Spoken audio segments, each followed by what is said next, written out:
আসসালামু আলাইকুম। কেমন আছেন আপনারা? আশা করি সবাই ভালো আছেন। আলহামদুলিল্লাহ, আল্লাহর রহমতে আমরাও ভালো আছি। সকালবেলা ঘরটা পরিষ্কার করে নিচ্ছি, কারণ আপারা আসবে। তো সব কাজগুলো তাড়াতাড়ি করার চেষ্টা করতেছি।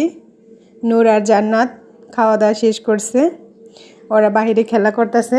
তো এই ফাঁকে ভাবলাম ঘরটা একটু পরিপাটি করে নেই। ঈদের মধ্যে তো ঘর গোছানো হয়েছিল, কিন্তু গুছানো হলে কি হবে, ময়লা তো আর বসে থাকে না। প্রতিদিনই ঘর গুছাতে হয়, প্রতিদিনই পরিষ্কার করতে হয়। তো ঘরটা আবার একটু পরিষ্কার করে নিতেছি। আপারা দেখা যায় শুধু ঈদের মধ্যে আমাদের বাড়িতে আসে বেশি, তাছাড়া আর আসেই না। কারণ আপার বাচ্চার মেয়ের পড়ালেখা আছে, ছেলের পড়ালেখা আছে, ছুটি পায় না। এই কারণে দেখা যায় ওভাবে আর আসতে চায় না। তো যখন একটু ছুটি পায় তখনই শুধু আসে। এদিকে আমি এই যে আমার সোফাটাও একটু পরিষ্কার করে নিতেছি। নূর আর জান্নাত সোফার উপরে অনেক লাফালাফি করে, দেখা যায় আবার এটার মধ্যে কেক টেক ফালিয়ে রাখে। তো এটা পরিষ্কার না করলে ওগুলো আবার ভিতরে ঢুকে থাকে।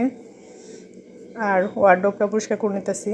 এই ফুলদানিগুলা একদম ধুলা পড়ে একদম ময়লা হয়ে থাকে।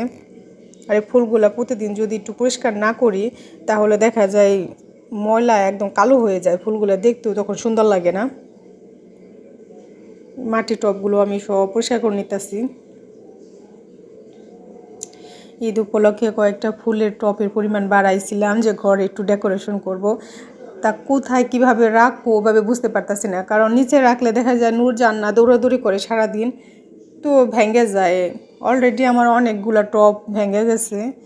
বাচ্চা, ওদেরকে তো আর কিছু বলাও যায় না, বকাও যায় না, ভাঙতেই পারে, কারণ ওরা তো এখনও বুঝে না। তো ওয়ার্ডরোবের উপরেই কিছু রেখে দিছি, মাঝে মাঝে সোফার মধ্যে রাখি, দেখতে ভালো লাগে। আবার দেখা যায় যখন নূর জান্নাত আসে তখন তাড়াতাড়ি নিয়ে আবার ওয়ার্ডরোবের উপরে রেখে দেই। যে যদি ভেঙে যায় তাহলে তো দেখা যায় সেটা আর ফেরত পাবো না, কারণ অনেকগুলো ভেঙে গেছে, সেইগুলো তো দেখা যায় ফালে দিতে হয়েছে। তো ঘর পরিষ্কার করা শেষ, এখন ভাবলাম যে ঘরটা একটু মুছে নেই।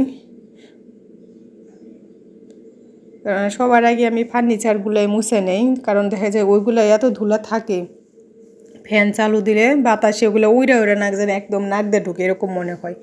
আর আমাদের ফ্যামিলিতে তো ঠান্ডার প্রবলেম সব সময় থাকে, বড় বলেন আর ছোটো বলেন সবারই ঠান্ডার প্রবলেম। আর আমি অন্যের কথা কি বলবো, আমার নিজেরই অনেক ঠান্ডার প্রবলেম, অনেক অ্যালার্জি আমার। একটু ধুলা নাকে গেলে জানে না ঠান্ডা লেগে যায়।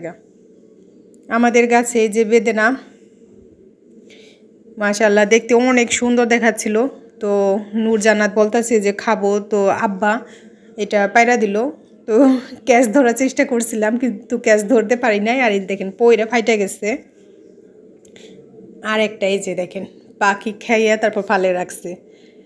সব সময় বেদেনা থাকে গাছে, কিন্তু আমরা ভাবি যে বাতি হোক তারপরে আমরা খাবো, কিন্তু তার আগে পাখি আর কটা আইসা সেগুলো খেয়ে তারপরে যেভাবে ফালিয়ে তারপর চলে যায়। আর এই যে দেখেন এটা নিয়ে আসছি, নূরজান্নাত দৌড় করে আসছে যে বেদেনা খাবো বেদেনা খাবো, কিন্তু দেখেন আমাদের ভাগ্যটাই খারাপ। আমার দুইটা বাচ্চা বলতেছে যে এটা কালো কেন, এটা কি হয়েছে। ওই যে জান্নাত দেখেন সাইডে থেকে একটা নিয়ে খাওয়া শুরু করে দিতেছে। আমার মেয়েটাতে সব কিছুর মধ্যেই মানে ওর আগে আগে। কিছু বেদেনা নিয়ে গেছিলো, ওগুলো বেছে বেছে নূরা জান্নাতকে দিছি, আরগুলো এই যে ফালে দিতে হয়েছে, নষ্ট হয়ে গেছে।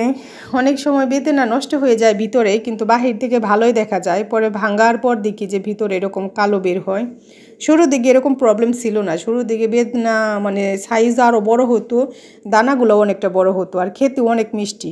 কিন্তু এখন গাছে যে পরিমাণ আসে, 50% আসলে মনে করেন সেখান থেকে 30%ই নষ্ট হয়ে যায়, নয় ঝইরা যায়, আমরা খাইতে পারি 20%। তাও আলহামদুলিল্লাহ, যেটুকু ভাগ্যে জুটে সেটুকুই ভালো। আর এই যে আপারা আসছে, আপাদেরকে ভিডিওতে দেখানো হয় নাই। তো আপাদের জন্য এই যে রান্না করা হইতেছে, আর এই রান্নাটা আমার আপাই করতেছে, মানে নূরে ফুপি। আপার হাতের রান্না মাশাআল্লাহ অনেক মজা হয়। গরুর গোস্ত রান্না করতেছে আপা। আপা আসলে আপাই রান্না করে, আপাই রান্না করে আমাদের সবাইকে খাওয়ায়। আমিও রান্না করি, আপাও করে। তো আজ এই পর্যন্তই, আপনারা সবাই ভালো থাকেন। আল্লাহ হাফেজ।